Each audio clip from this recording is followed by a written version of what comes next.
Hawa, into the unknown. How can you separate Hawa, your creator, from the unknown? That which is unknown to you is known.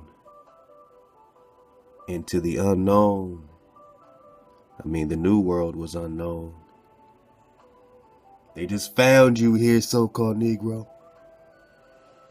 And how important is the orientation to the general on the field proposing to win a battle? How important is orientation to the so-called Negro?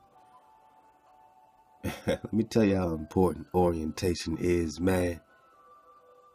They flipped your map upside down so that their little Europe can be on top. But when you flip it back right side up, they are on the bottom. They don't, you see, this is all, man, this is deep, y'all. They don't want to be in hell. They don't want to be in hell. So they don't want to be on the bottom. They want to be angelic. They want to be on the top. They want to be close to the angels. What does that orientation mean to you?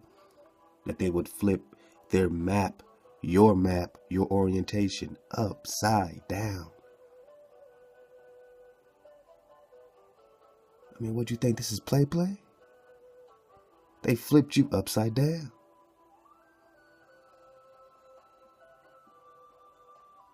Just to be angelic. How important is orientation to the general into the unknown? How important is orientation to the general that proposes to win the war? Hawa, orientation is everything when you're at war. Prisoners of war, Papal Bull 1452, let go. So-called Negro, Ame'rican. Hawa Israel, Ame'rican. Let go. We're back in that world's beyond the poles, man. We're digging. You got the link, man. Pull up your resource, man. Love to all the family that has given, man, so many great resources that we can put in one place. And I have so many to add to our new library that we're building. All building for you. So, you know, you've been patient for a long time. You know what I'm saying? We've always come through right on time. You know, so what we're coming with the radio is going to be right on time. What we're coming with, you know, with our new site is going to be right on time. Our app, everything connected, you know, just to have an app where, you know, you can go right into the live radio. You can go right into the content. You can go right into the vibration suites. So if you're just in the musical vibe, you can do sort of a Pandora thing and go right into the 432 hertz vibration. Or you can go right into the, you know, website, right into the content.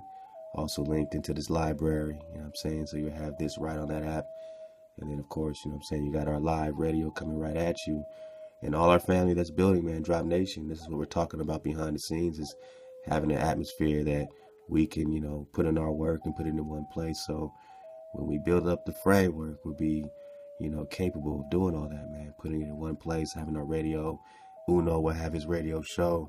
See, 432 to Drop Radio, the reason for the framework, the platform of it, was to be a, you know what I'm saying, you know, place of gathering for all of this drop, you know what I mean? So Jay Stu can just drop, you know what I mean, whatever, you know, he could just drop me an MP3 on his phone, record something on his phone, drop it. He has a time slot. Jay Stu's radio shows on Wednesdays at 8 in prime time. And all the family can just have their joint all in one place. So we just look forward to having a revolving door of drop, man, that pure water, where we're not having to go through this YouTube framework or Google framework or this and that. But just our own secluded alcove, man. A stream of just beautiful waves and frequencies through our own independent, you know what I'm saying, framework. So what you're supporting, what you've been supporting, is definitely supporting this vision, and it's all Hawa.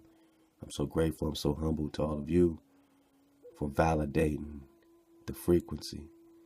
And we will get into that frequency of the Voynich manuscript. Right now we're in Worlds Beyond the Poles, man. Where is it? Did we pass it? There's another thing too with the new library, you know what I'm saying? I look to put a search box, man, a search engine. Because I know sometimes you might be looking for something, you might just need to type it in. So everything we're doing, you know what I'm saying, we're building, man, for you to be able to have this, accessible drop, the stuff that takes us hours to find or go through, right at your fingertips, man, to the best of our ability, man. Information is free. Knowledge is free.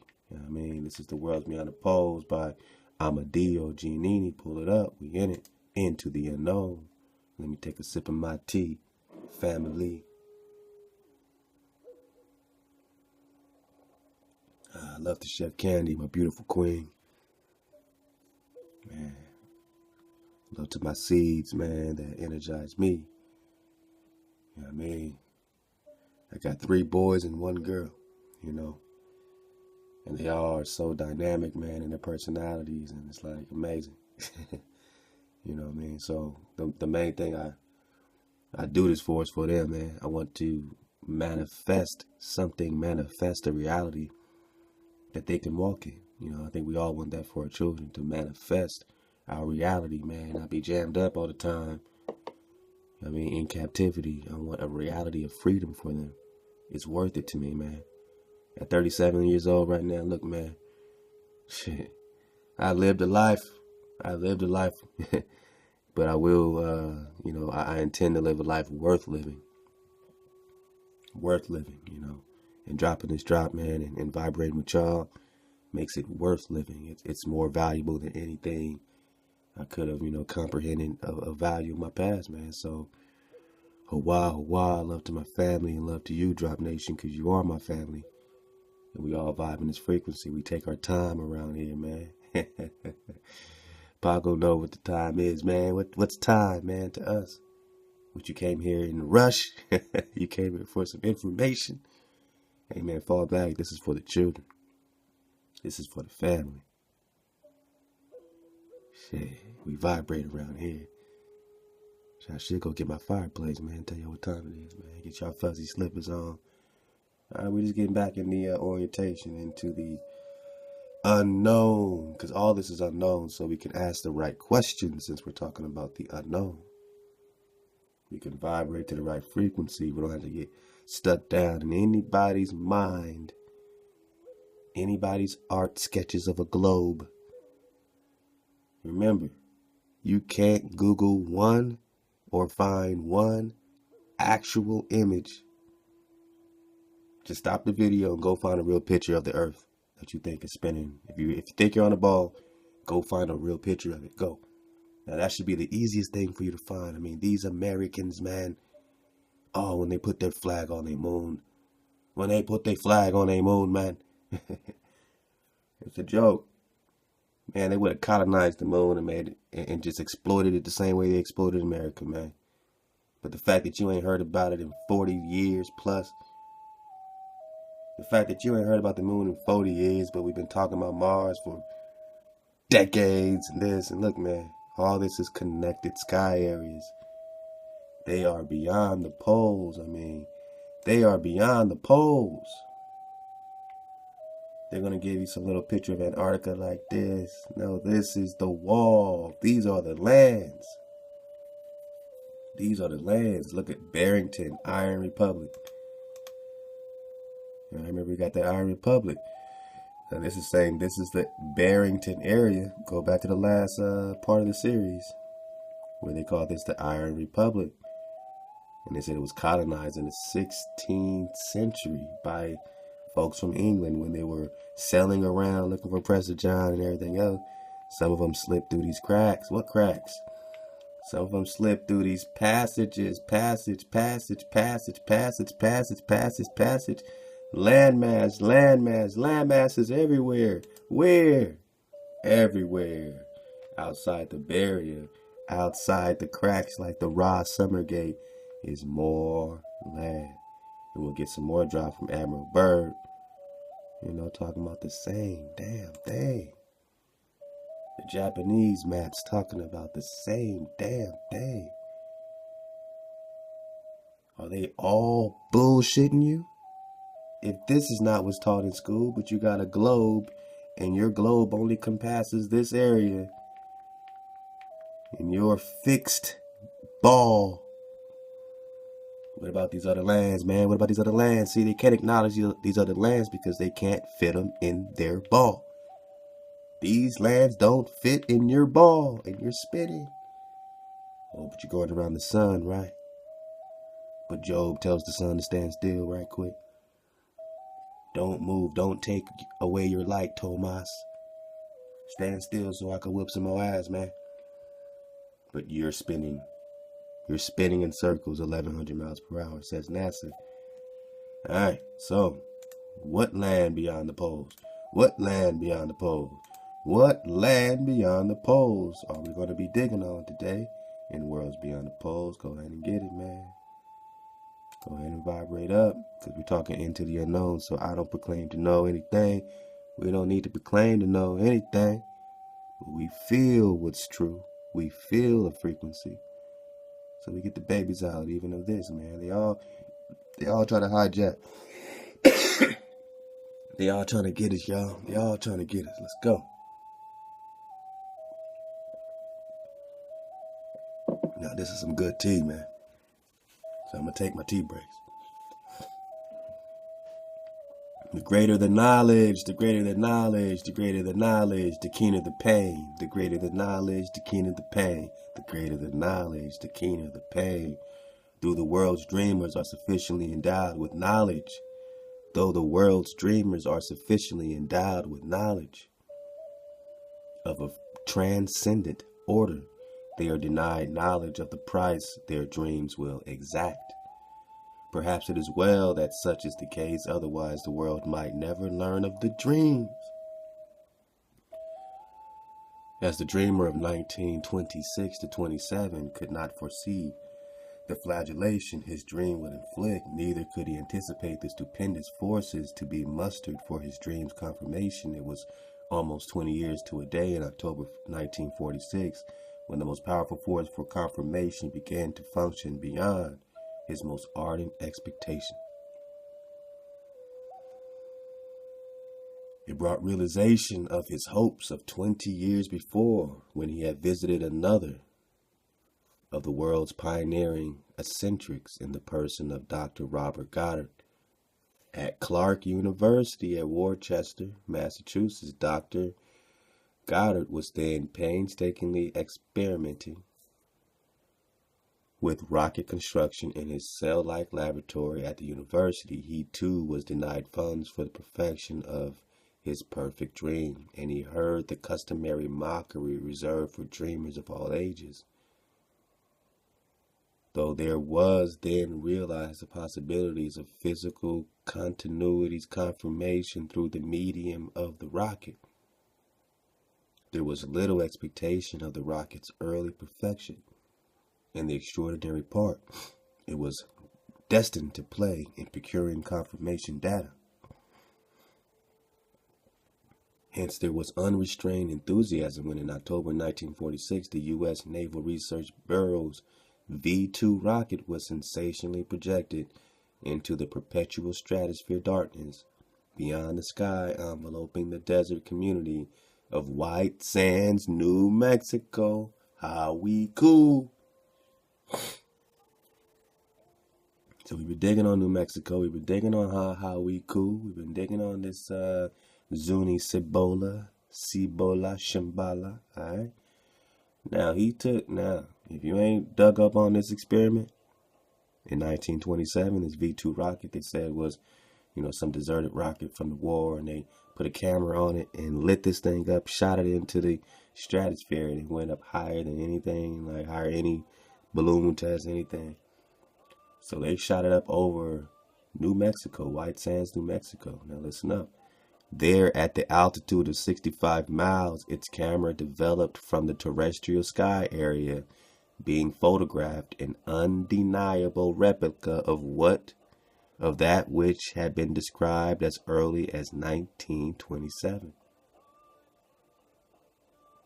All right, so this is October 1946 when they got this V-2 rocket, and they're saying that 65 miles up, its camera developed from the terrestrial sky area being photographed an undeniable replica of that which had been described as early as 1927. The original photograph over White Sands conformed in almost every aspect, every respect, with the revolutionary drawing of 1930 These are the earlier stratosphere experiments. Go back and get the early drops. The only difference was that the rocket's drift developed an angle view of the disk areas presented by the drawing. Had the photograph been on the perpendicular, there would have been developed one of the drawing's luminous disk areas. That original 1930 drawing of terrestrial skylight illusions had been reproduced as Figure 4. It merits reader observation and study because it is the key to realizing factual universal values. The U.S. Navy's rocket camera photographs provide that any camera lens at sufficient stratosphere altitude will show every photographed outer sky area of the Earth as a luminous and deceptively globular, spherical, globular, deceptively globular. See, whenever you hear this, anything to do with global power, global, globalist, all that stuff, all that is deceptive. All that is deceptive talk. There is no globe. It is deceptively globular and isolated. You think these are isolated globular bodies, according to Giannini. It is deceptively globular. Now, what shot he's talking about? Let me try to find it right quick. Picture's worth something, man. Let me try to go. I think it might have it in the intro. World's Beyond the Pole. It might have a shot of it. Bang. So look. Now this is a shot from 65 miles up. What does it say? 65. See? Hawaii, man. We're right on time. All right, so this is from 65 miles up, the stratosphere photograph of a small part of the Earth's sky. So this is looking down over New Mexico. Taken from a V-2 rocket 65 miles up, shows the globular illusion and photographic distortion as expressed by Giannini. So these little luminous areas start to appear like stars, right? Like constellations and stars and quasars. This looks like outer space to you, right? But this is just an area over the Earth. What Earth? What Earth? This big old Earth that extends even beyond this barrier. This Earth that extends in all the directions of these arrows beyond your known land. So we're going into the unknown. All this Earth. So when you take that balloon up, it turned around and looked down. Where's New Mexico? Right over New Mexico. But obviously if it was higher, it would get more and more. Then eventually, if you're over this area, you will see the wall. Someone once said, man, in all those balloon experiments, where's your ice wall? Where's the ice wall? Like, nigga, that balloon experiment was right here. The ice walls are way over here. How high do you think that balloon went? To see the ice wall? And then the lands outside of that? My bad. But, people be out their minds, man. People be tripping. Oh, how come that balloon experiment, you can't see Antarctica? Because it's right over South Carolina. Antarctica's over here. You got to go over near Antarctica probably to get a better shot of that. All right, let's go back. So what Earth, man? All this is Earth. This is not just your Earth. I know you're brainwashed to think so. I know you think this is the Earth. I know. But it's pretty big. And the sun is pretty small. Matter of fact, that's the sun. And that's another one beyond the walls. But we'll get to that. We're just talking worlds beyond the pole, into the unknown.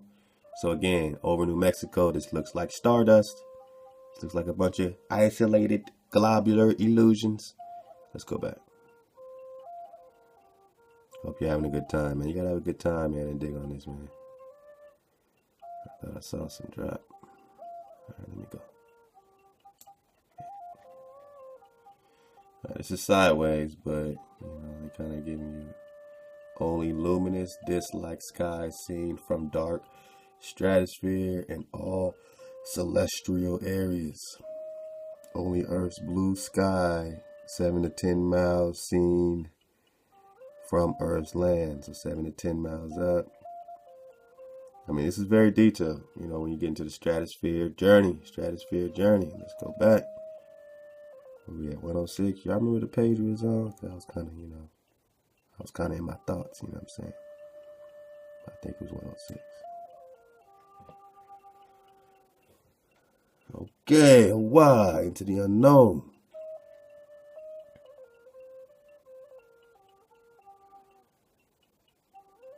Alright. Yeah.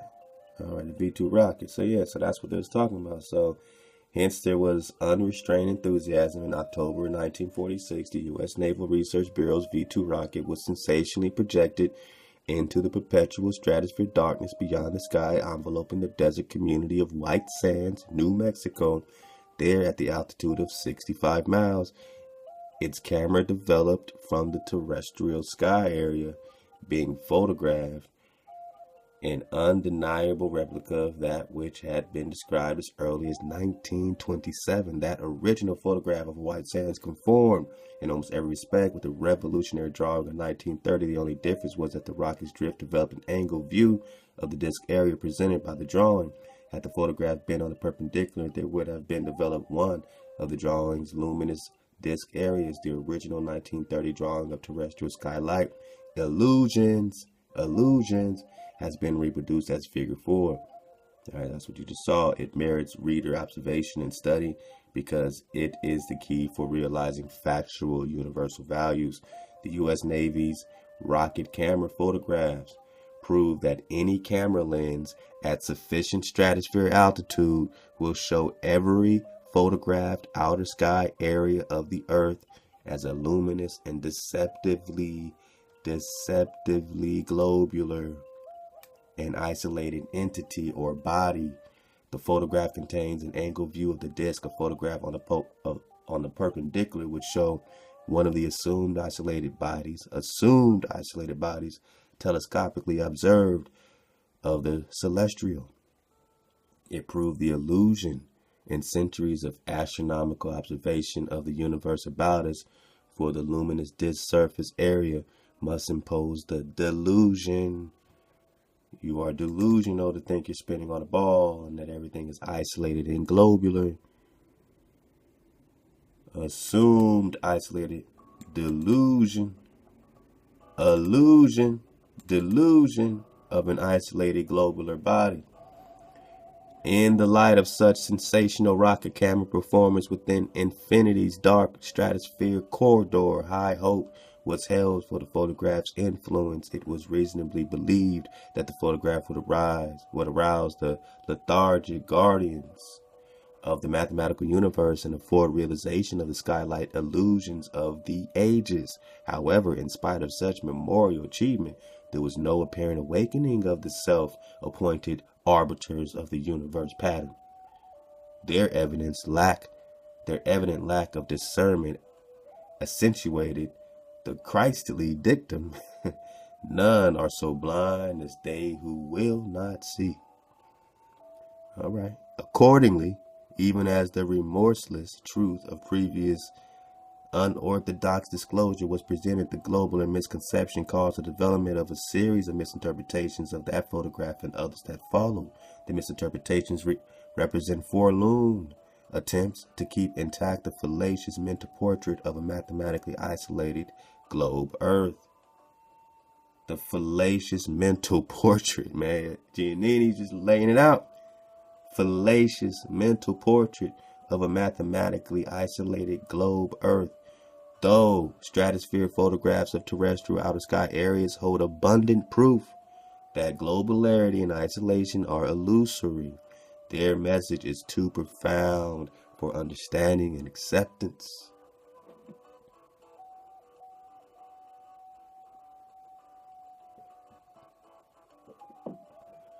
What do you accept? Reality or illusion? My truth is the truth, so say we all. It is sacred and we must be preserved, even though it contradicts fact. Hence, to escape the reality which would dethrone the accepted truth, the terrestrial sky area photograph at 65 miles was concluded to be an area of a distant celestial.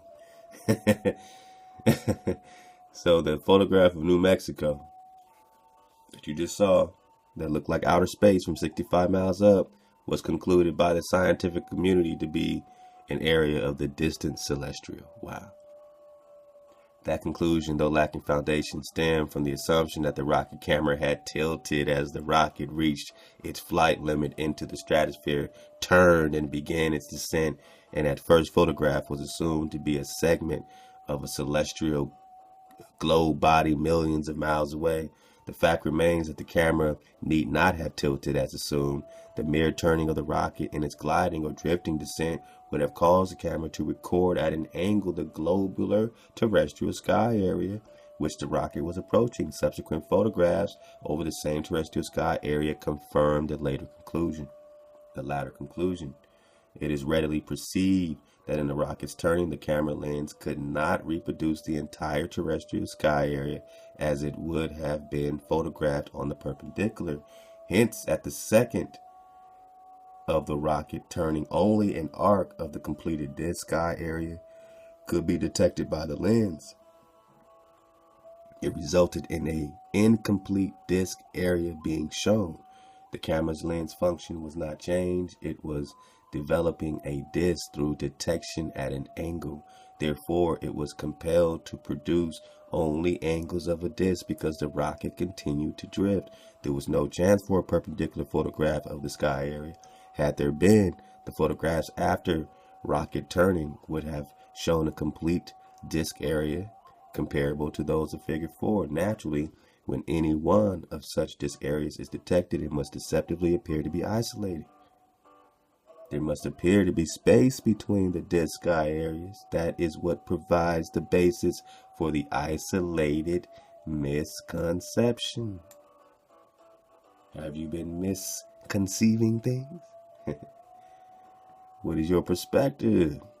The lens that was capable of converging luminous terrestrial sky area at a distance of 55 miles was therefore assumed to have photographed a celestial sky area assumed to be millions of miles away. Very interesting.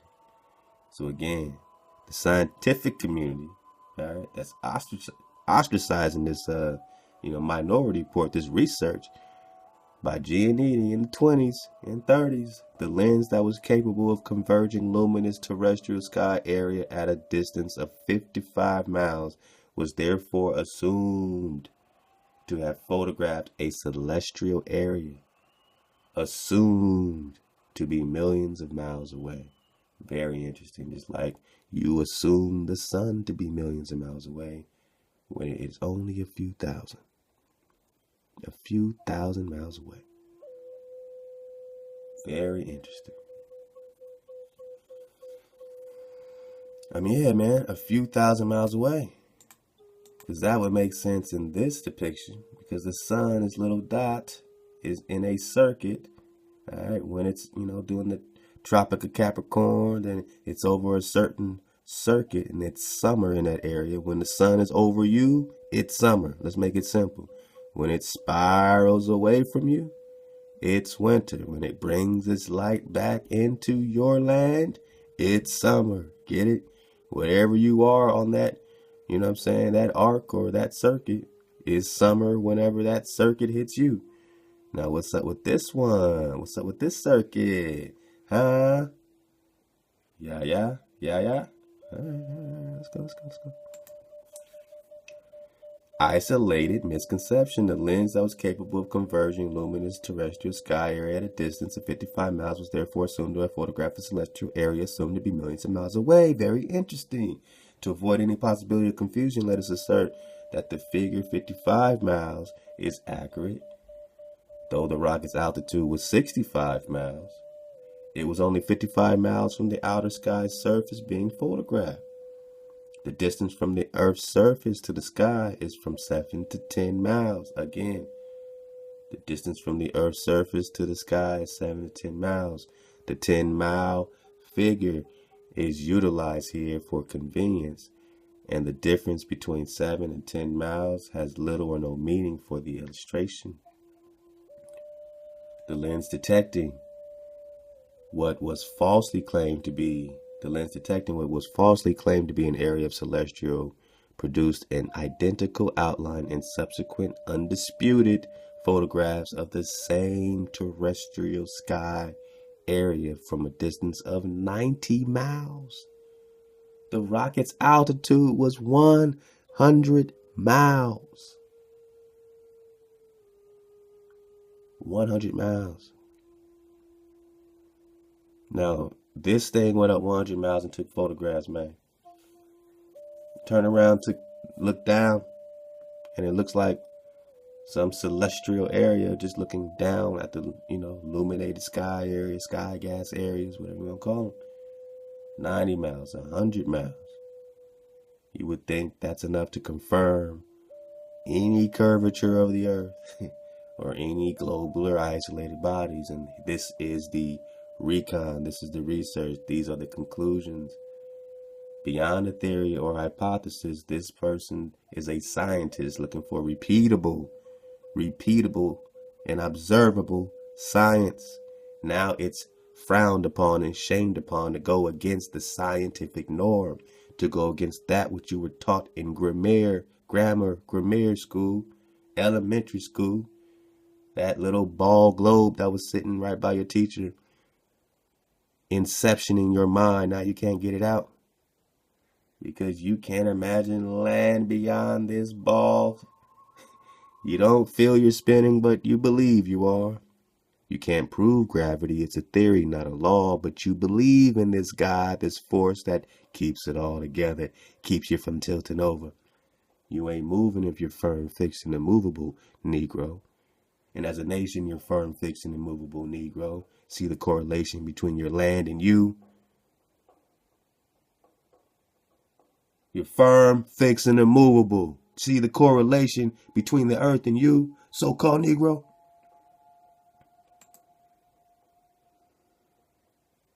"100 miles. No illusion, illusory, isolated globular bodies. Now look, it is to be observed that if the camera had been in the rocket's tail rather than in the nose, there would have been numerous full disc photographs taken from the outer sky surface to the 90-mile stratosphere flight limit. They would have been produced prior to the displayed angle photograph taken at the time of the rocket turn in the stratosphere. After the turn, all celestial sky photographs have to be taken by a camera in the rocket's nose, and as the rocket descends in the long glide or drift, they will show disk angles depending upon the angle of the rocket drifting during descent. The angle photographs will continue to be taken until the rocket again penetrated the Earth's outer sky on its return to land surface. Such was, in fact, the procedure in the original photographing expedition. Hence, the photographs showing only an angle of the terrestrial are as they should be. Moreover, though such an angle photograph need not have been of the immediate terrestrial sky area where the flight originated, it would then have to be a photograph of another terrestrial sky area beyond the point of flight origin at White Sands. Nobody has ever beheld a telescopic photograph of any celestial area presented as only an angle view of a disk or as a segment of one of the many millions of so-called globe bodies. The reason is that the astronomers' telescopes are firmly anchored. They are not drifting through space as the rocket camera lens was doing when it detected luminous areas of the terrestrial sky. Hence, telescopic photography shows every area a complete disk. The ancient Galileo Galilei would not like only angles of a globe. He saw completely rounded globe bodies, and completely rounded globe bodies they must be, and they are but in the illusory. They are an illusion. Straight up. The manifest contradictions ensuing from publicized accounts and copies of the terrestrial sky photographs were evidently not considered sufficiently misleading. It was presented for a popular mental journey in the circuitous land of assumption, that which follows a dark, aqueous appearing area in the lower left-hand corner of one of the terrestrial sky area photographs was proclaimed to be the Gulf of Mexico. There was, however, no mention of a light-penetrating medium being used. There are no doubt many who have enjoyed reading the interesting novel entitled Island in the Sky. That title is in order for a book in the world of reality, but the designation Gulf of Mexico in the Sky is another thing, not of the world of reality, since it is not a book title. The former deals with the world of reality. Books and titles are of that world, whereas the latter deals and only in as much as any dealing may be had with things and conditions in a world that is not. To explain further, it is shown that the photographs taken at an altitude of 100 miles from the Earth's surface, or at about 90 miles from the terrestrial sky area being detected by the camera lens, had to present one of two things. Both conditions could not have simultaneously existed at the same terrestrial sky area. Either one, listen up, either one, the photograph with the aqueous appearing area is a true photograph of an area of the Earth's surface, accomplished through the medium of infrared and extra-sensitive film, which permitted the camera lens to penetrate the sky luminosity and reproduce the land surface under that sky area, in which case the surface details would not be reproduced with clarity. Or two, the photograph was not taken with infrared light, in which case the lens did not penetrate the luminous outer sky, and the photograph does not portray water as claimed. Therefore, the area appearing as water represents nothing more than light variations and shadings of and within the photographed terrestrial skylight area. It is just another light shading illusion like those developed in photographing celestial light. That light's natural activity has created and continues to create many of the grotesque entities of the astronomical world. Wow. That light's natural activity has created and continues to create many of the grotesque entities of the astronomical world. What are the grotesque entities of the astronomical world? The planets. Remember the etymology of planets. Let's get it like it's the first time. Oh yeah, Nestor. Old King renowned for wise counsel. Prester John coming right up. Prester John, part 27. Well, we on 27 and 28, man. I gotta go back. Check that out. Oh yeah, you say planet. First image in your mind when I say planet. Go. What's a planet? Was it a ball? Did you picture a ball? You did, didn't you? You did, didn't you? You did. Let's have fun. Cause notice they just put the T on here, man. It's just plane. It's just a plane, but they put a T on it. Google search plane and then Google search planet. That T seems to come. This T, this marker, this sign. But what is it a sign of? Late Old English planet. From Old English planet. All right. From planetary. Wandering stars. All right, a lot of us. All right, wandering stars. We heard that. To wonder, a word of uncertain etymology. Wondering. Perhaps from nasalized form of pi, root, pele, flat, to spread. Oh, to spread. Flat. Well, none of y'all had anything flat in your mind when I said planet, did you? But in etymology, when you're breaking down pele, flat, to spread, on the notion of spread out. Does that sound like a ball, an isolated globular body spinning at 1,000 miles per hour?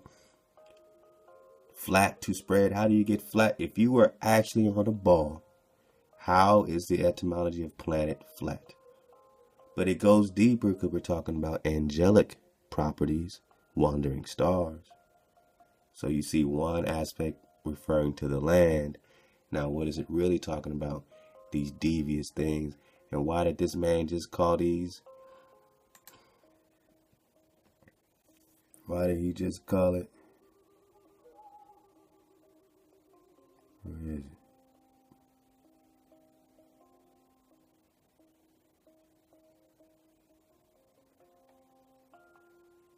Grotesque. All right, found that shit. Woo. That light's natural activity has created and continues to create many of the grotesque entities of the astronomical world. Planets. Why are they grotesque, Giannini? Let's keep reading.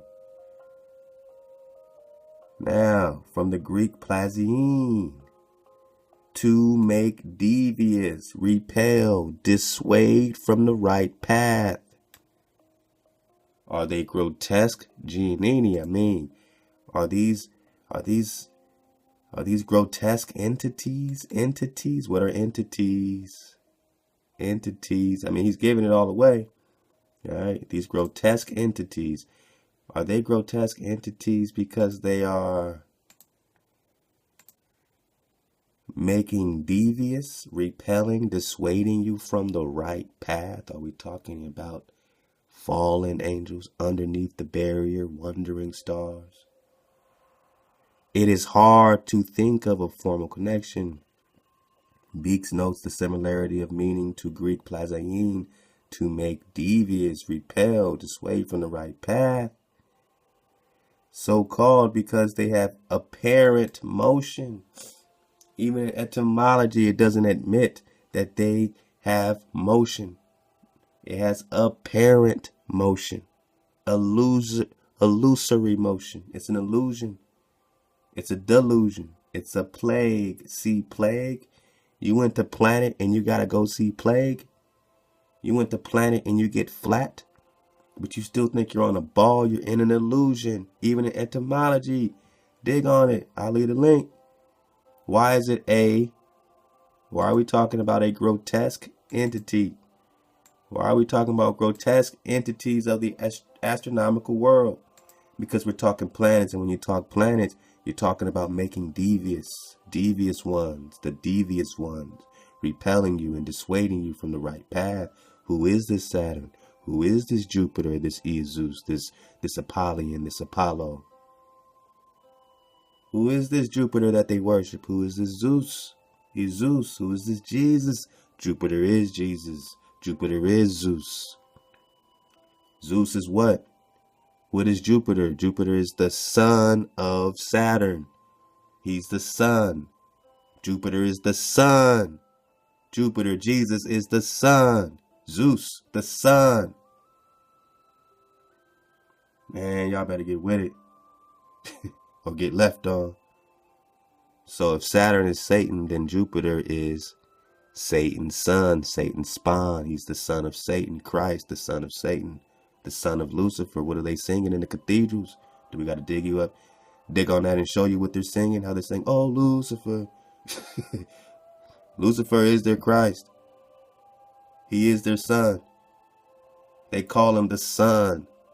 Jesus Christ, the son of Lucifer.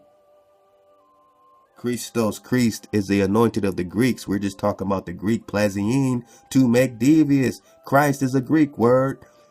Plazein, to make devious, repel, dissuade from the right path, bewilder. Is that why they are grotesque entities of the astronomical world, Giannini? But you believe in them, right? These isolated globular bodies that have been embedded in your skull, into your psyche. You forgot that you run this shit.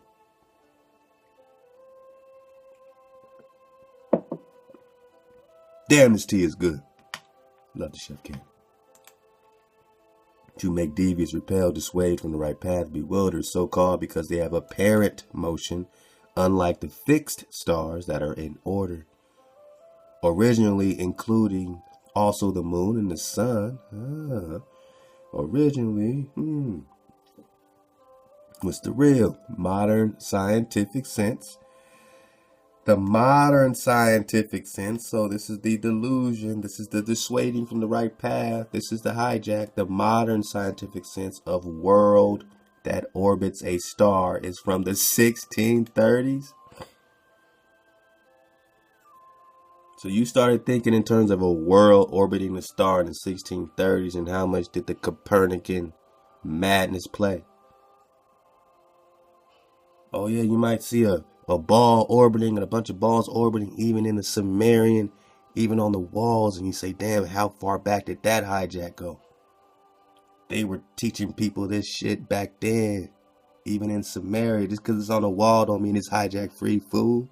You know Atlantis was here, right? Where is it now? Go, go, go. Where's Egypt? Go, quick. These kingdoms fell.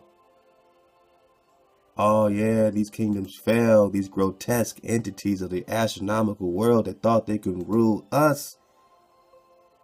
Son of man, son of Adam.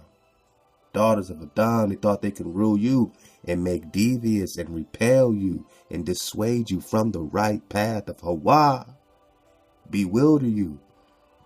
But this is from the modern scientific sense, a Copernican world that orbits a stars from the 1630s, people. This is new hijack. They brought it to you. When was your takedown? And when did they introduce this? Reintroduce this. An enlarged form of Greek plane. We're talking about planes. Planetos who wander around. Wanderer. Who's the wanderer? What does it say in Job? Hey, Satan, what's up, man? Where you going? Oh, man, I'm just going to and fro, wandering around the earth, seeing who I can jam up. I'm working for you, though, Most High. Whoever's out of order, I got him. Remember, he's the goon of your father's house. He's still invited to the meeting. He's still at the meeting. He's still wandering. We're just talking about planet. We're just talking about the dissuading, the grotesque energy, the chaos, the hijack, and wandering star. Unstable temperature. All right, man. Pele, flat. Let's go. Grotesque entities of the astronomical world. To affirm suspected absence of infrared, there was not the customary mention of its application. If it was not utilized, the photograph's description has to be erroneous and expressed only that which was expected rather than that which the photograph contains. It is notorious that we all see only what we see, what we want to see, and believe only what we want to believe. And that's the truest thing. It is truly held that primed observations are as dubious as spies.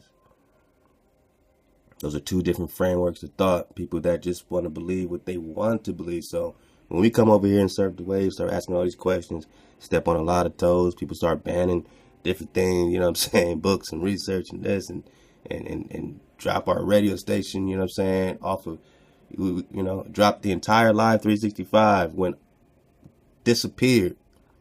And all we were doing was drop every day damn near on the radio. Then we got this, situation, a website, people are all over this, man. And they're doing everything they can to dissuade, but every time with wisdom, we connect even stronger. We connect even more. You know what I mean? So when we talking about it is notorious that we only see what we want to see, Drop Nation is over here, man, saying, man, it's beyond what I want to see, man. What's the drop, man? I'm looking for the truth. I'm looking for the real. I don't care about whose toes we stepping on or this. What is it, man? What is the Most High's name? How can we seek it out?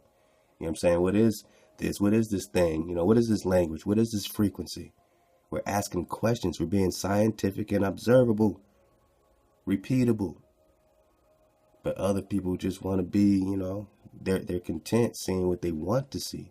So they'll fight you tooth and nail because they've anchored themselves somewhere. They've anchored themselves somewhere, you know what I'm saying, in waters that might not be moving. But your anchor is in moving water, and so you always float. Your anchor is foundation. Your anchor is the immovable earth. And the water really flows through that, man. And you're good as long as you got the creator. You got, with wisdom, you got the immovable earth. You got all these anchors. And water can never leave you because you're always flowing with it.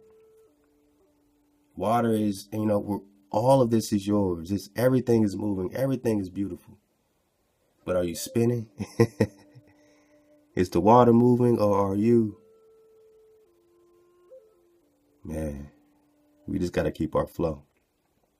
Let's get the rest of this, man. We got a couple pages. What is that? 3, 4. All right. So we got a little bit. So let's just go. Is the water moving or are you? Are you the moving water? All right. So to affirm suspected, there we go, the most substantial evidence indicating that the water appearing area of the photograph is nothing more than light shading with the luminous terrestrial sky area lies in the fact that the area did not look like water. The rocket camera lens could not have penetrated through the skylight density without the aid of a special photographing emulsion, and if that emulsion was used, it would have bleached the dark water under the luminous sky. It would have caused the dark water appearing area of the photograph to be white and therefore unlike a body of water in appearance. Moreover, the Gulf of Mexico could not have possibly reflected its known physical characteristics under photography through light and at the recorded distance. Rivers photographed in aerial photography at altitude not extending 5 miles lose their physical characteristics as rivers and become mere lines or streaks.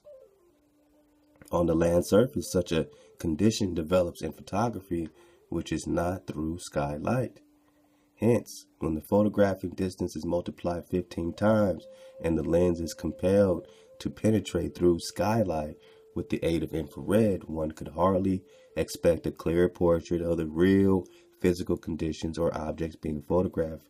Finally, by the favor of necromancy, remember that's the spells or necromancy, could a camera lens 90 miles from the photographed outer sky surface cause to be reproduced on the photograph the 90-mile sky level and the 100-mile land surface level, particularly when one level was luminous and involved photography against a dark stratosphere background, whereas the other level required light for a photographing background?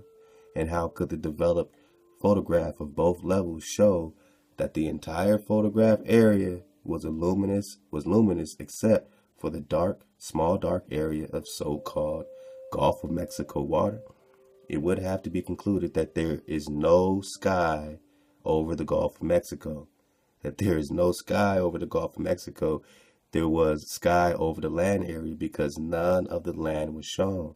Had the lens penetrated the skylight, it would have detected land as well as water, but the so-called water area was but a small part of the complete photograph. Such modern magic would permit photographing the rug in one's living room and have an area of the developed photograph show a tub of water in a corner of the cellar, while the remainder of the photograph shows objects in the living room over the cellar. All right, visualize it. Such photographic magic would be superior to the X-ray, which in photographing one level seems to miss the other.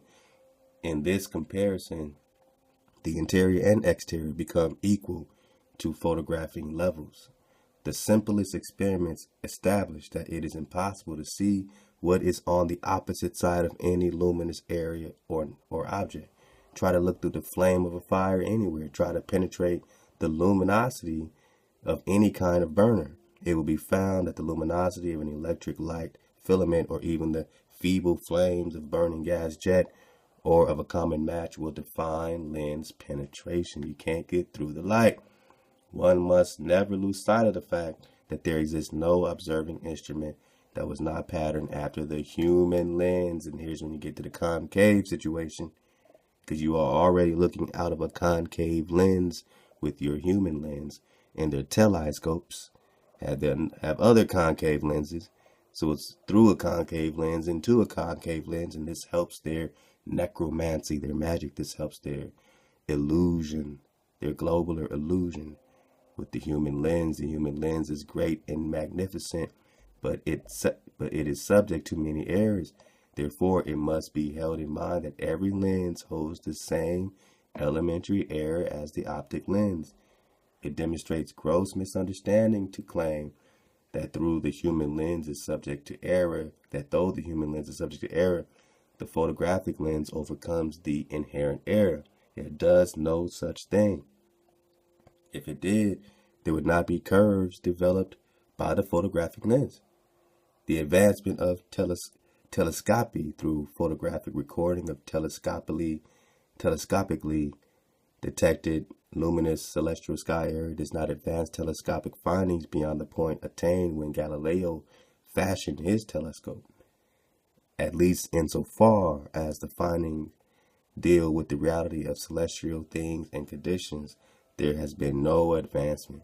The mind of the astronomer must be influenced by the inherent error of the photographic lens, as it is the error of the telescope lens, and the enlargement of the lens power in no way eliminates the error. In fact, magnification broadens the field of application for the original error. The unreal entities of such dual agents of detection are multiplied. The unreal entities, grotesque, isolated globular bodies of such dual agents of detection are multiplied.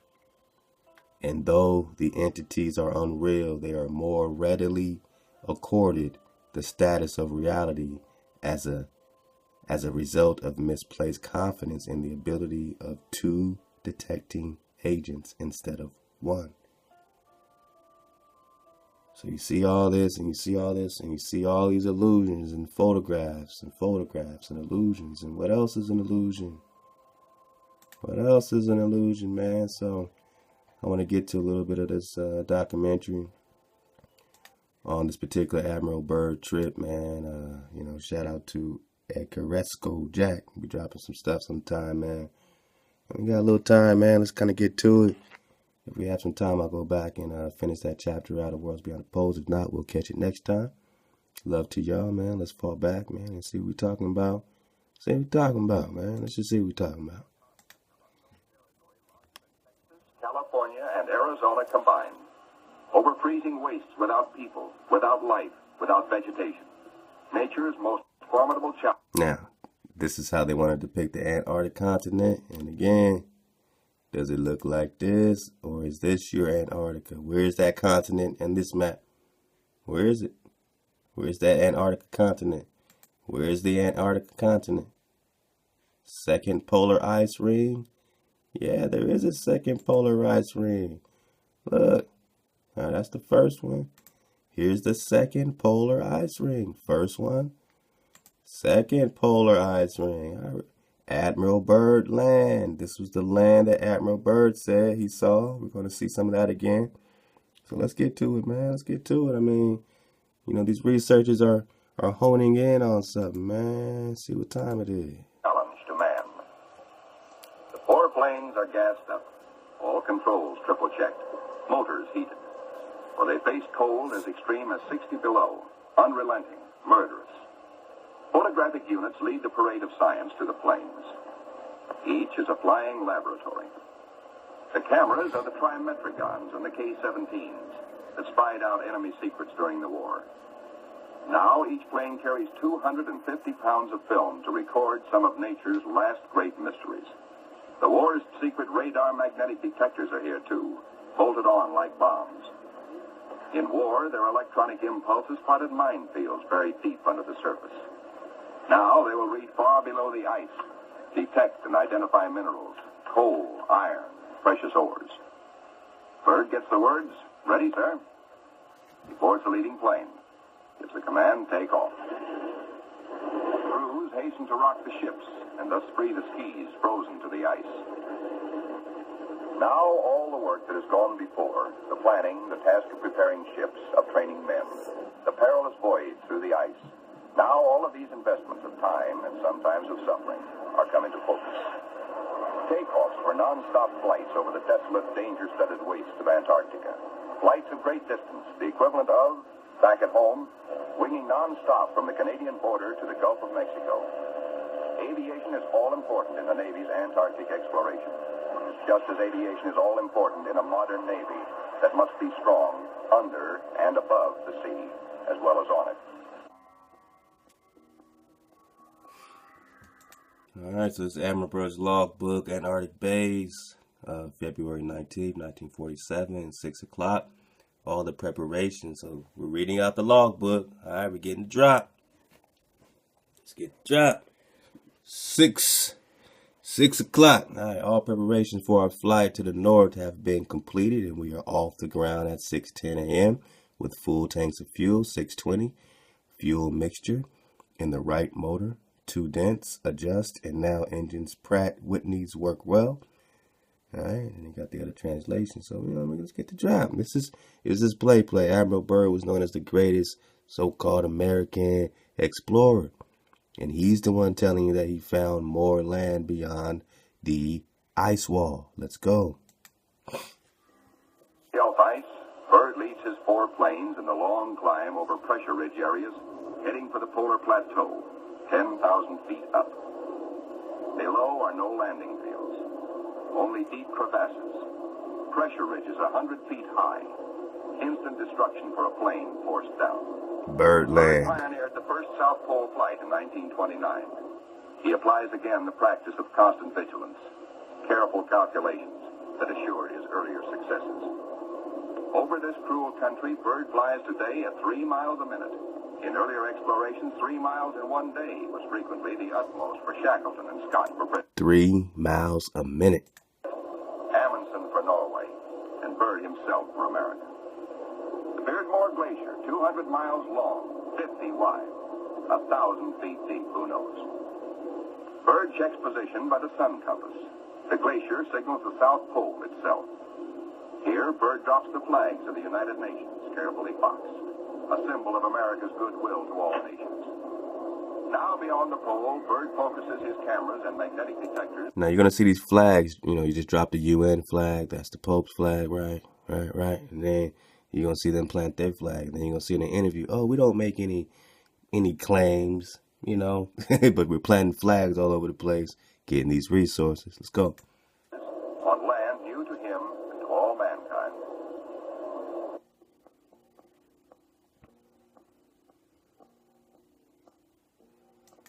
"710 radio contact with base. Everything is fine and good radio signal. 740, I noticed a small oil leak in starboard engine, but the indicator oil pressure shows that everything is normal. 8 o'clock, little turbulence, but noted in an easterly direction at a height. 2,321 feet, changed the height to 1,700 feet. More turbulence is not observed, but tall wind increased. Minor adjustments throttle, and the aircraft now operated perfectly. 8:15, radio contact with the base. Everything is normal. 8:30, again turbulence. Climbed to 2,900 feet again. All was quiet. 9:10, boundless ice and snow at the bottom marked the area, painted in yellowish color. Changing course to better study these areas, we noted reddish and purple areas. Doing 2 laps. Man, reddish and purple areas. Yellowish color, all right. Doing 2 laps over these places and back on course. Radio contact with base, verifying the location, provides information about the stained snow and ice beneath us. 9:10, magnetic and gyro stop, wobble, and rotate so that we cannot keep track of the instrument. Use the sun compass as it allows you to keep track of. Plane rather harder to control, although the icing fuselage is not observed. So you don't see any icing. 9:15, in the distance, something resembling a mountain. 9:49, after 29 minutes, we were convinced that this is indeed the mountains. This is a small ridge, which I've never seen.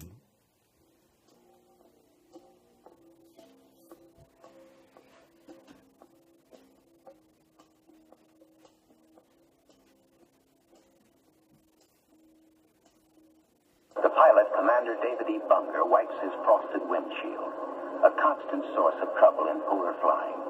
He is over the Shackleton Ice Shelf, named for the great English explorer who kept returning to the Antarctic until death, so often escaped, kept its rendezvous with him.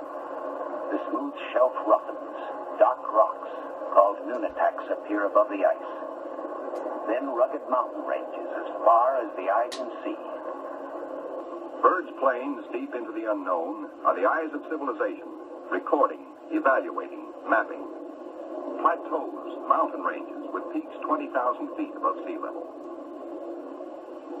The trimetricon lenses, clicking overlapping exposures every 3 seconds, photograph from horizon to horizon. Coal, a mountain of coal. Byrd later declares Antarctic mines, if once tapped, could supply the world's coal needs for centuries. These official motion pictures can give... All right, pay attention to the resources. Pay attention to the resources. You got coal that can supply us for how many years? Of course, you're going to hear about more of these resources. Listen up. Only a cross-section of the miles of photographic records accumulated on this expedition by the Navy. The exposed mapping film will take 5 years to assemble. Amplifying these are the radar magnetic detectors, accurately recording mineral discoveries of immense value for the future use of all mankind. Minerals of immense value. England, Norway, South Africa, Australia, New Zealand, South American countries, and Soviet Russia are claiming Antarctic territory. The United States recognizes no claim, and so far has made no formal claims for itself. So all those countries are claiming territory, and this is in the 40s. But U.S. doesn't recognize those claims at that time. Now they got the Antarctic Treaty. Look it up. It's never been broken, no matter what the wars, This treaty of over 40, 50 countries has never been broken because they're protecting a greater secret. But international policies cannot concern the Admiral now. His duty is to keep his flying laboratories functioning, to fulfill his dream of a lifetime. The word "gas half gone, sir," comes from the engineer tabulating fuel tank readings. Byrd radios his pilots, return to base. By the third leg of their triangular course, the planes head back for Little America. Byrd's plane takes the widest swing fuel permits as the lenses of the Trimets continue recording new territory. This is the last big flight. Byrd is determined to record the maximum possible. One by one, the planes swing in over Tent City.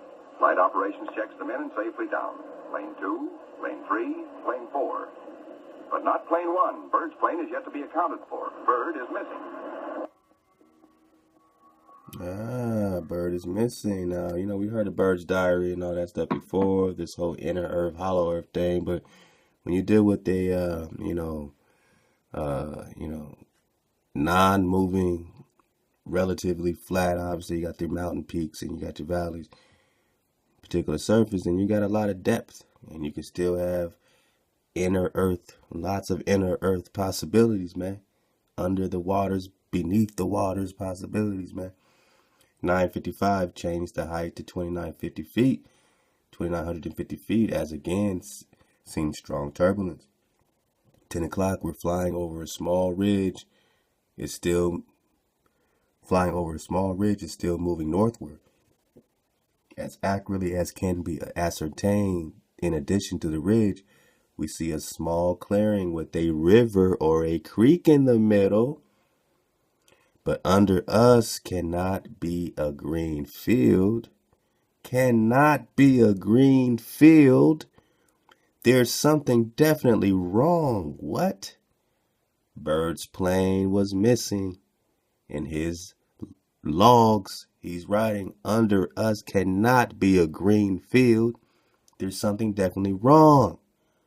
We should be above ice and snow. But what did Giannini just tell you? It's always land, ice, water. You know what I'm saying? You're always going to get more land, more ice, more water. On the left side, we see the forest. What forest are they seeing so far out beyond the wall?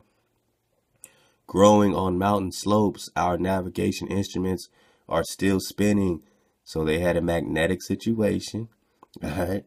The gyroscope swinging back and forth. In 10:05, I can change the height to 1,400 feet and lay the steep left bank to consider the meadow. All right, we're talking about tropical. They got forest, tropical green. Any animals, any vegetation, what other minerals? If they had the tropics, they had gold. It's green, or from a moss, either because of tightly woven grass. The light here seems different. Was it a different sun? Man, come on, y'all. Come on. Come on, man. Was it a different sun? All right. He found a land. What did this map say over here? The Admiral Byrd's land was right around here. Now, if we look on this map, love to Isaac Ford, man.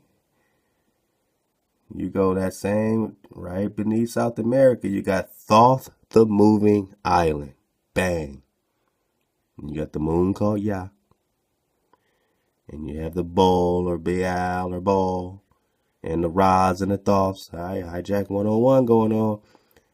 Thoth, the moving island. Is that the same as Admiral Byrd's land beneath South America? Or is that beyond Thoth, the moving island? Either way, you have Thoth, the moving island beneath South America. And this is the direction Admiral Byrd was taking. Let's go. It's getting good. It's getting good. It's warming up. All right, man. So they had a different light. What different light? Could it have been from this sun, Bowl, instead of Sol? Did Bowl heat up? Look how close Bowl is. So they had a different sun, a different light. Are we getting the picture? We're comparing Admiral Byrd's logs, all right, with separate recon, separate research, substantiating evidence, maps, cartography, philology, language, all that is coming into play. The light here seems different. I do not see the sun. We make another left turn and notice something like a large animal for us. Animal for us? It seems that this is an elephant. No. He found a tropical, damn near paradise situation. He looks more like a mammoth. He found a mammoth. Unbelievable. But nevertheless, it's true. It was a mammoth. A mammoth. We are reduced to 1,000 feet, and I pull out the binoculars to better examine the animal. Now I'm convinced this is definitely an animal like a mammoth. Announce it to the base. Wakey, wakey. Eggs and turkey bacon.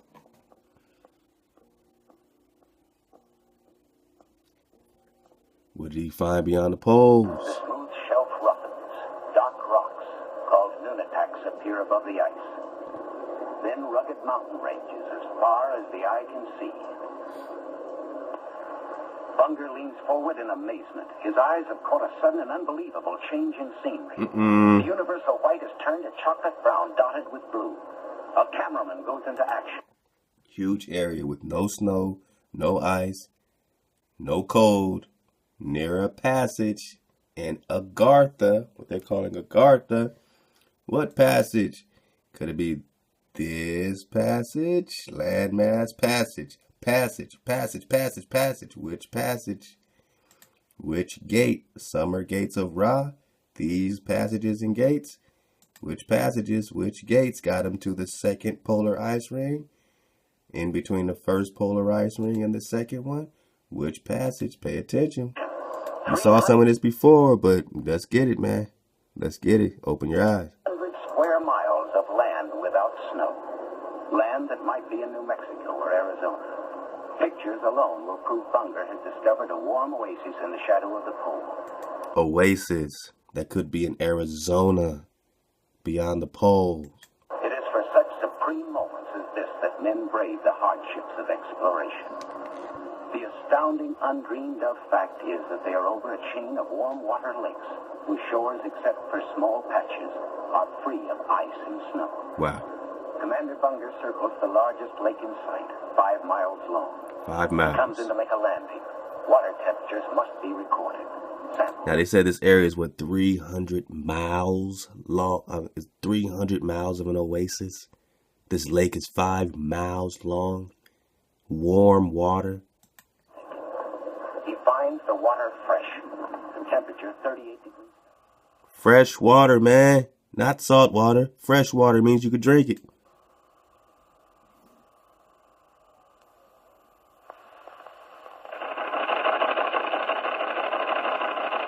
It's time for the Longines Chronoscope, a television journal of the important issues of the hour, brought to you every Monday, Wednesday, and Friday. A presentation of the Longines Whitnor Watch Company, maker of Longines, the world's most honored watch. I know what you're thinking. I saw this before. Let your energy connect again and again as it is introduced to more and more. Every time I watch this, I get more out of it because so much is dropped in this interview. But let's get a piece of it. And Whitnor, distinguished companion to the world-honored Longines. Good evening, this is Frank Knight. May I introduce our co-editors for this edition of the Longines Chronoscope? Larry Lasser, CBS News correspondent, and Kenneth Crawford, National Affairs Editor of Newsweek magazine. Our very distinguished guest for this evening is Admiral Richard E. Byrd. So you have the greatest living explorer, CBS, Newsweek. This is the Long John telescope. This is the most national TV you can get. CBS, Newsweek, the greatest explorer, talking about the government projects and personal shit. And listen to what he says on national TV. Admiral Richard Byrd. The North Pole used to be a no man's land, but these are the days when, by buying a ticket on a commercial airliner, you can fly across the North Pole and drink a cocktail at the same time. You know, only 60 or more years ago, about 35 years ago, our guest tonight found out whether there was any land north of the North American continent. He made that first discovery flight, and I must say that Admiral Byrd, our guest tonight, is not only our greatest living explorer, but he's been an inspiration to countless Americans. Admiral Byrd, you've been to both the North Pole and the South Pole. Is there any unexplored land left on this earth that might appeal to adventurous young Americans? Yes, there is. And not up around the North Pole, because it's getting crowded up there now, because they find out it's really usable, not only to live in, but militarily. But strangely enough, there's left in the world today an area as big as the United States that's never been seen by a human being. Wow. And that's beyond the pole, on the other side of the South Pole, from Middle America.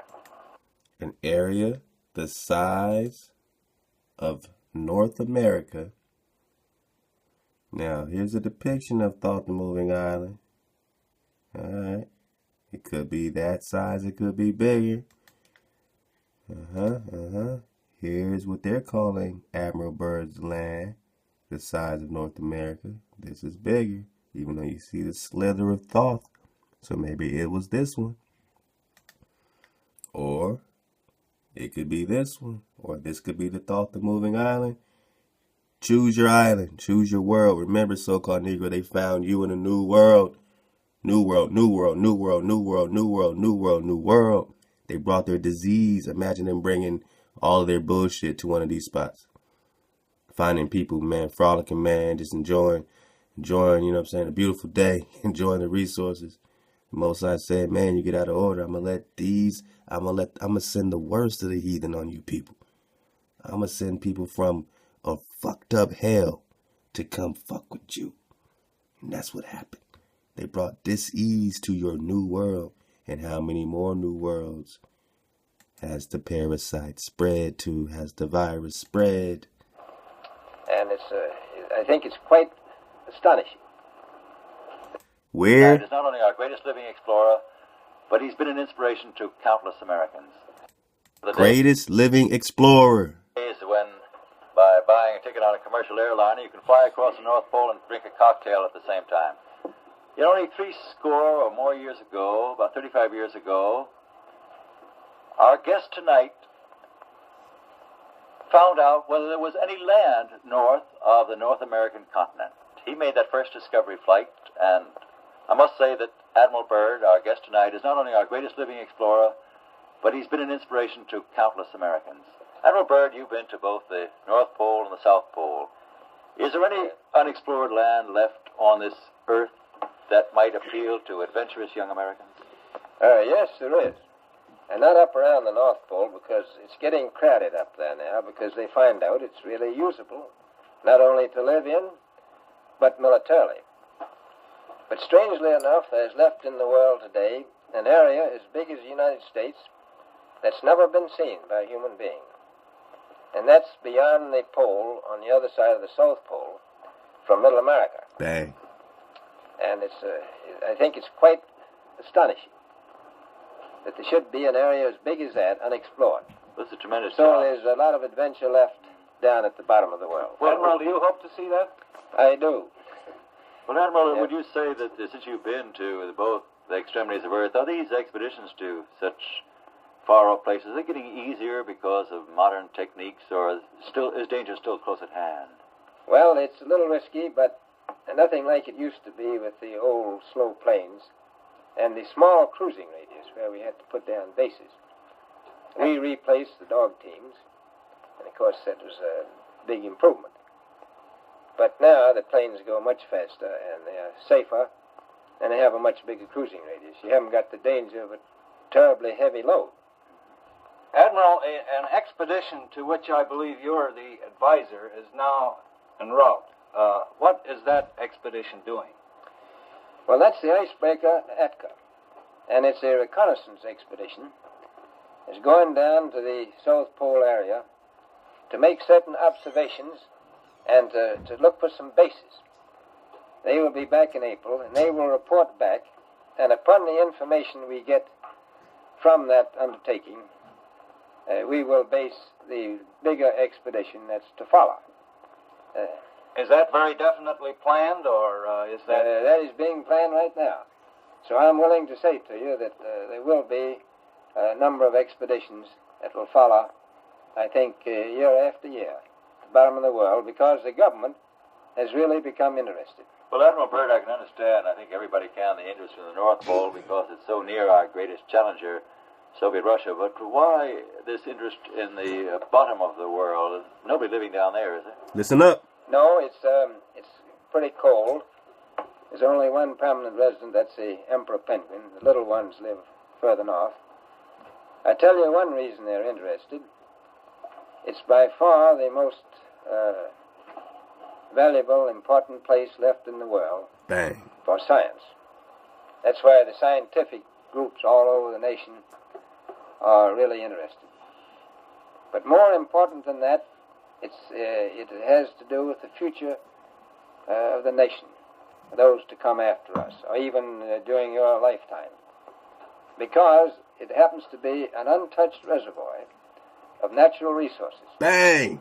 And, as the world shrinks with an ever-increasing acceleration, far-flung places, once useless, like we thought the North Pole was, and no man's land, become very useful. The bottom of the world will be important, not only to us, but to our allies. I was going to ask you, does it have military importance? It has some, and as the world shrinks, it will continue to shrink with an ever-increasing acceleration, thus bringing these places closer. And in the future, I can see a time when it will be very, very important strategically. Well, has the development of air power increased the strategic importance of places like the very much Parma Peninsula, we'll say? Very much so. Even now, if anything happened and we lost the Panama Canal, we would have to control the islands just north of Antarctica, which are part of Antarctica, and between there and Cape Horn. I've heard it said that there are 7 continents in the world, and one of them has never been seen by a woman, and that's Antarctica. Is that actually true? Well, if the Papal Peninsula is an island, as far as I know, that's true. No woman's ever stepped foot upon the Antarctic continent, and it's the most peaceful place in the world. Well, I'm sure that won't last very long. I understand that now that you're working with the Arnold Bread Company in charge of frozen foods. Now, is there any future for frozen foods down these frozen extremities? Well, I think the human race can be helped by that. This was thought out by Dean Arnold, who's, in my opinion, a great humanitarian. He learned that we went down there after 4 or 5 years and finished a meal that we had left there on the table when we had evacuated Little America. Everything was perfect, including the bread. So he got the idea of this frozen bread. And already he sent some to Europe, and it worked very well over there to some of the starving people. So you can store it down in the Antarctic and against the lean years, and you wouldn't have any people in the world really starving if you did that. So in the event of an atomic war... Stay there forever. Admiral, you speak of... So he had to cure... He had a solution for starvation, storing bread in Antarctica back then, man. A couple more minutes, man. Let's get it. The resources of Antarctica, what are they? What are the natural resources there? Well, we've found enough coal within 180 miles of the South Pole in a great ridge of mountains. It's not covered with snow, enough to supply the whole world for quite a while. Well, that's the coal. Now, there's evidence of many other minerals. We are pretty sure there's oil. Now, that coal shows the bottom of the world. Oil, coal. They are by far the coldest spot in the world. Where that coal is gets 100 below zero in the winter. Well, it was once tropical. So we think there's oil there, and there's evidence, probably uranium there. Uranium. Is it any secret? Is there uranium there? That would be the only thing that would be practical to actually go after, I suppose. Everything else would be economically unfeasible, wouldn't it? Well, as we recklessly expend our resources, the time will come when we'll have to go after that stuff down there. Well, you know, I avoided what you said about uranium. I'm not sure about that. I don't want to have the world fighting over the Antarctic. I don't want to have the world fighting over Antarctica, so what do? They made a treaty, the Antarctic Treaty. Among other nations to try to get information about Antarctica and possibly to secure some of these resources? Well, yes. There are now 7 nations very much interested. Listen up. Russia is interested tremendously. That I'm sure of. Australia has an expedition down there. The Argentine, the Chile, New Zealand, Britain, and so on. Now, you can understand those people down there being interested because they live down there. The New Zealanders, the Argentinians, the Chileans, and the Australians. And so we don't do much about claiming anything. Admiral, you make it sound a little crowded. Are there that many expeditions now there or en route there? Well, you know, as I said, it's the most peaceful place in the world, but I don't think it will be for long because of this intense interest on the part of other nations and this nation. Well, Admiral Byrd, are private expeditions a thing of the past? Is expedition and exploration, making expedition and exploration now purely a government function because of the tremendous cost? No, I don't think so. I think down south. Now, he had to ask back then in the 40s, is private expeditions a thing of the past? In 2017, you don't hear about no private expeditions unless they are caught up with a public sector of some type of corporation or black budget or something like that. So private expeditions, you know, people being private explorers, you're looking at really the last explorer that was doing his thing, but the government, you know, obviously he's an Admiral Byrd, right? So, but he was exploring. He got his own diaries and his own situation. Let's go. It may be more or less a thing of the past, but not other expeditions. Thing of the past. So there's a lot of them going off now. This latest expedition now on the way. Why wouldn't they want you to explore? Why is private expeditions a thing of the past? Because you might stumble on these other lands. You might say, oh, I'm in Middle America.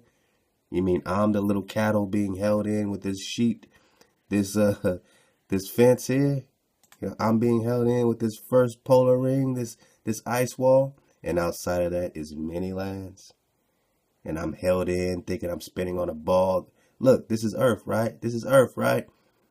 What are these stars? Maybe. Hey, maybe. Maybe, you know what I'm saying, from an angle and a distance and a celestial, you know, situation, these do appear as stars to you. Maybe you appear as stars to these people. Who knows how this orientation flows, but why have they declared private expeditions a thing of the past, private explorations a thing of the past in the 40s? You know the drop. Government expedition, I take it. Yes, that's the government. Admiral Byrd, may I ask you, is there a great difference between the top of the world and the bottom of the world? There is. Now, the North Pole is the center of an ocean 10,000 feet deep. The South Pole, the center of a plateau, 10,000 feet high. The North Polar Sea is surrounded by continents slightly frozen. The Antarctic continent is surrounded by a belt of ice, frozen seas of at least 1,200 miles thick. Now, the south is a plateau. It gets, in some places, 14,000 feet up. I've been over areas about 13,000. And it's a little bit chilly up there. So there's that big difference between the top and bottom of the world. The north really isn't very cold up there on the Arctic Ocean. Compared to the south. Admiral Byrd, we often hear it said that our young Americans now aren't as hardy as their forefathers. Do you think that Americans do measure up to the standards, the physical standards and morale standards of the past? No, because America is the copper color racist found here, but you already know that. I'll leave the link, and y'all can dig on this, man, dig on the rest of that. But yeah, I told you, man, if we got time, let's get back to it, man. Let's get back to it, man. Let's get cozy in the library. Let's feel good, you know what I mean? We're just putting it all together. Wow. I'm actually going to flow with this, man. This is a dope little joint, man. Let's just vibrate to it as we make our dismount here.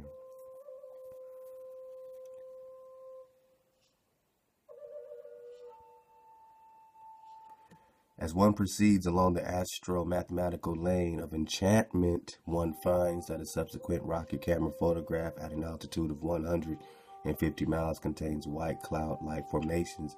They appeared on the strange or the same plane as the remainder of the photographed luminous sky area, strange to relate as the dark area of the previously described white cloud formations. They appeared on the same plane as the remainder of the photographed luminous sky area.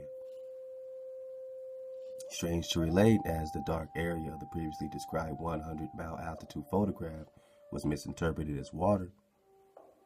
On the land level, 10 miles under the photographed sky area, the white light formations of the new photograph were deduced as clouds in the stratosphere above the photographed sky area. Of course, the white sky light formations represent no such thing as clouds in the stratosphere. All light photographs as white, all light photographs as white, and the white outstanding on the photograph was intensification of natural sky light. The white light was more pronounced against the dark light shadings of a part of the photograph. Hence, though the white was more representative of sky light, it was considered to be detached from the sky light area. It was simply an aspect of the luminous terrestrial sky.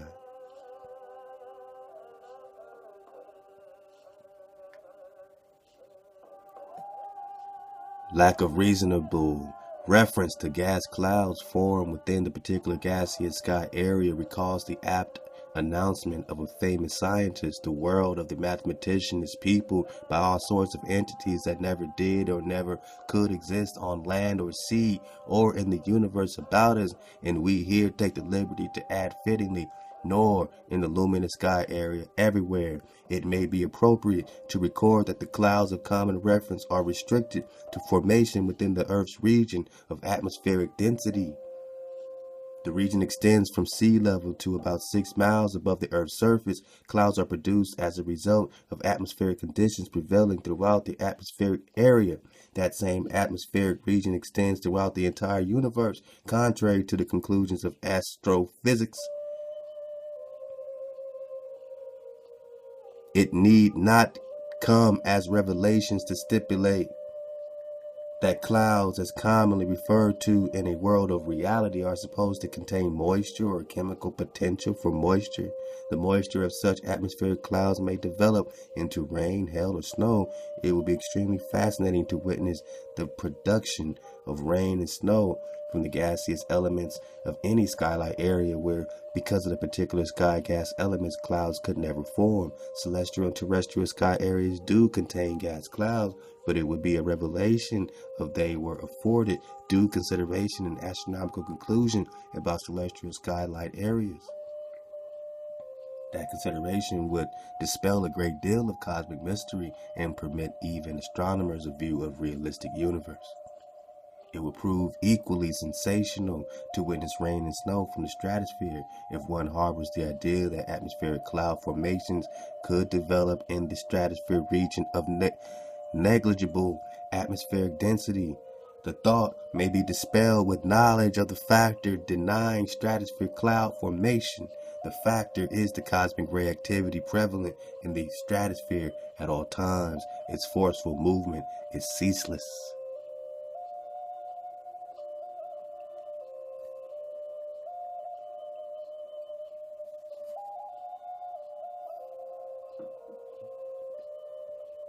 Alkaline, let's go.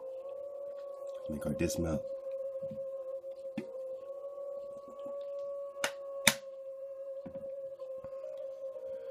Hence, insufficiency of atmospheric density. When the cosmic movement of powerful cosmic rays prohibit cloud formation, the rays would ruthlessly rupture embryo clouds, elements attempting to collect in the stratosphere. A stratosphere explorer described cosmic ray activity as follows. They bombarded the stratosphere gondola from all directions. If their activity could bombard a metal gondola, how much more effective would be their activity against the cloud formation? Therefore, a problem raised by the announcement of clouds in the stratosphere over New Mexico is comparable to a negative problem of early scholastic hours, when the problem presented denied the problem. When the problem presented denied the problem, what happens when an immovable object meets an irresistible force? Without the necessity for applying abstruse mathematics, it is to be discerned that an immovable object could not be known in the presence of an irresistible force, and vice versa. An immovable object cannot be known in the presence of an irresistible force. One must deny the existence of the other at the same time and place. If the object be immovable, it can experience no irresistible force. If the force be irresistible, there cannot exist an immovable object for that force. Hence, for clouds as commonly known to exist in the stratosphere, they would have to be more formidable as a force than the perpetual cosmic force behind cosmic ray activity. That force behind is another seeming problem compounded by deduction. Stratosphere explorers have experienced the action of cosmic rays, but there is no record of their having experienced clouds. An important aspect of the Copernican theory was that the stratosphere, then unknown and unexplored, is a vacuum. Remember, they're in a vacuum, but NASA doesn't train in any vacuum facilities. But let's go. Then unknown and unexplored is a vacuum or an approximation thereunto, where even cosmic rays have to be excluded for perfection of theory. However, the mechanical devices of modern stratospheric ascension and rocket flights have determined the presence and have registered the activity of hereunto unknown stratospheric elements. It is thereby been established that the earlier either theory or conceptual void is only an assumptive value to sustain other assumptions of the theory. The function of natural law when the universe was created precluded any possibility of vacuum throughout the constructed universe whole, and nature, because of her perennial productivity, abhors a vacuum. She has nothing to work with in vacuums. The nearest what works in a vacuum? Come on. The nearest approach to vacuum has been achieved by man in his terrestrial laboratories rather than by nature acting as a tireless agent of creative force throughout the universe. Therefore, in consideration of the values established in a world of reality, the conclusion must be that the stratosphere photographs of terrestrial sky areas reproduce sky-like conditions exclusively. The dark shading is as much a part of the luminous sky area as the white. So because you don't see it doesn't mean it's not there. Because you see darkness in the sky doesn't mean it's not land. The dark shading is as much a part of the luminous sky area as the white. Such conditions correspond with those observed in luminous celestial areas, and they establish that all necessary confirmation of the 1927 disclosures have been procured, inasmuch as the photographs prove that terrestrial sky areas preset the same luminous and deceptively globular and isolated appearance as all other areas of the universe. It is shown that every luminous celestial area holds the same chemical elements responsible for terrestrial sky luminosity. Hence, the sky is universal. Since it is therefore established that the continuous terrestrial sky will deceptively appear to be comprised of isolated globular areas. Deceptively appear to be comprised of isolated globular deceptively, to make devious, repel, dissuade from the right path, bewilder, planet, plane, flat, deceptively appear to be comprised of isolated globular areas. Logic dictates that every seemingly globular and isolated area of the celestial is in fact as continuous and connected as the luminous terrestrial sky. That areas of the Earth's outer luminous sky deceptively appear globular, and isolated makes it manifest that the globularity and isolation of celestial areas is likewise purely illusion. Deceptively, since there exists ample sky illumination to obscure the land at an altitude of 10 miles, there is no possibility for rocket camera lenses to penetrate the greater luminosity of sky areas at altitudes from 65 miles to 150 miles. Photographs at such great altitudes have a darker stratosphere background than at the 10-mile altitude. Hence, sky luminosity is more pronounced, and it represents a more formidable barrier for lens penetration. To return to the period 1931 and 1935, the pioneer stratosphere explorer Auguste Piccard, we got that drop, get the last drop, was unable to photograph any of the Earth's surface at the altitude of 10 miles. That altitude permitted penetration only to the outer sky surface. However, though Piccard had not emerged into the stratosphere proper, his publicized description of what he saw was the Earth appeared as an illuminated upturned disk. Illuminated upturned disk, flat. The conclusion is sustained by Piccard's observation after the ascension of 1931. The Earth was taking on a copper-colored tinge, just like its copper-colored people.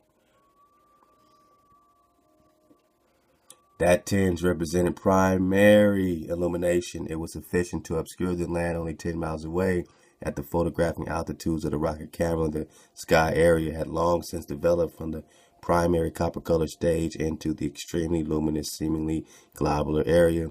As the fuller luminosity of the sky area was being developed because of increased altitude, the camera lens was drawing the sky area's partial disk into a complete and apparently isolated disk, so that the partial disk detected at 10 miles was a complete disk or globe. At the greater altitudes, no amount of increased lens power in the rocket camera could have altered the related development. In fact, any notable increase of lens power when photographing such luminous terrestrial and sky and celestial areas will contribute to greater distortion of the luminous area and will in no way contribute to penetration of the luminosity.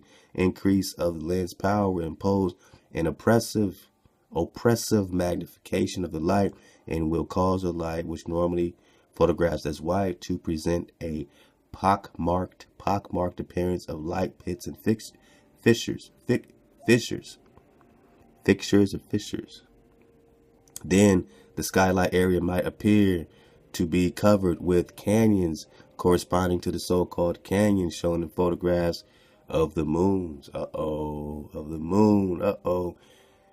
As the optic lens projects the desert mirage to play upon one's fancy, the camera lens that developed light variations and light shadings in the luminous sky area over the white sands produces corresponding illusions which foster popular delusions of the universe about us. That lens is capable of projecting a lake or a canyon in the luminous outer sky over the lakeless or canyonless Times Square land area of New York City or any other sky area of the universe. The formidable factor of light distortion will cause the weaving of fantastic canyons in the luminous outer sky over the flat Sahara Desert and the equally flat wheat fields of Kansas. It has woven them in the luminous celestial sky, enveloping that part of the universe designed as Mars. The canyons of Mars have no more reality than that which would attach to canyons on the Sahara Desert and on the flat wheat fields of Kansas, only as such canyons might exist on the flat, unbroken plains and celestials of terrestrial reality do they exist for telescopic detection anywhere in the celestial. They are restricted to the light of the sky, and they are a natural development of the magnification of sky gas movement. Y'all know I like some fine print, man. Let's see what we're saying right here. And then we'll make our dismount. The two frequently publicized astronomical canyons on the moon and canyons on Mars are produced